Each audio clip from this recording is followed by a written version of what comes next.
Umuntu njena uhamba enama-angels two angels. Lama-angels lawa aphethe izitsha.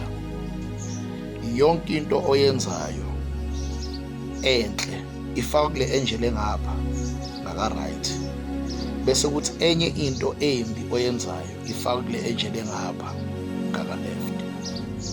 Lezi zitsha lezi mhla zigcwele zithululelwa phezu kwakho. Kunabantu ozucabanga ukuthi wena abaloyiwe ngomuntu, akunamadimoni, akukho sathane, akukho lutho. Ushaywa yizinto ayekade ezenza kubantu.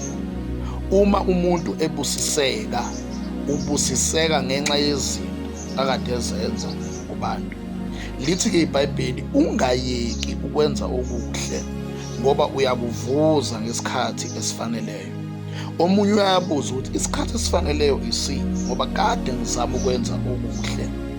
Isikhathi esifanele ilesikhathi esibizwa nge-maturity, ngoba wena uma uNkulunkulu engakunikeza lezi zinto usehlazi unjena, noma ngabe wenza kahle zizokubuyisela ebubini bakho noma ey'ntweni ezimbi ozenzayo.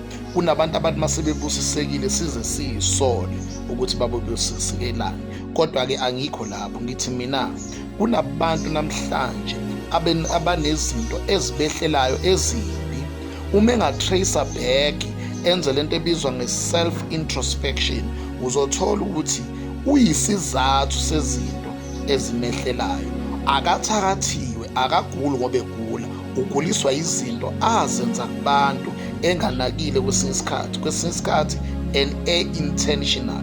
So it's very much important ukuzibheka ukuthi izinto ozenzayo azizukubuya kuwe ngelinye ilanga sephindaphindeke zaningi.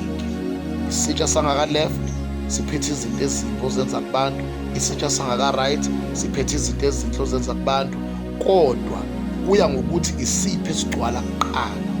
Lezi zinto ezimbi lokuzenza kaningi kunezinto ezinhle, so sheshe sigcwale isitsha sezinto ezimbi bese zithulela phezu kwakho. Uyothi uloyiwe, uyothi khona abantu abangakufuni, uyothi khona usathane namadimoni akulandelayo, kanti cha, ulandelwa isitsha sakho obuloku sigcwalisa. Be careful what you do to others, ngoba lento yenza kubantu izobuya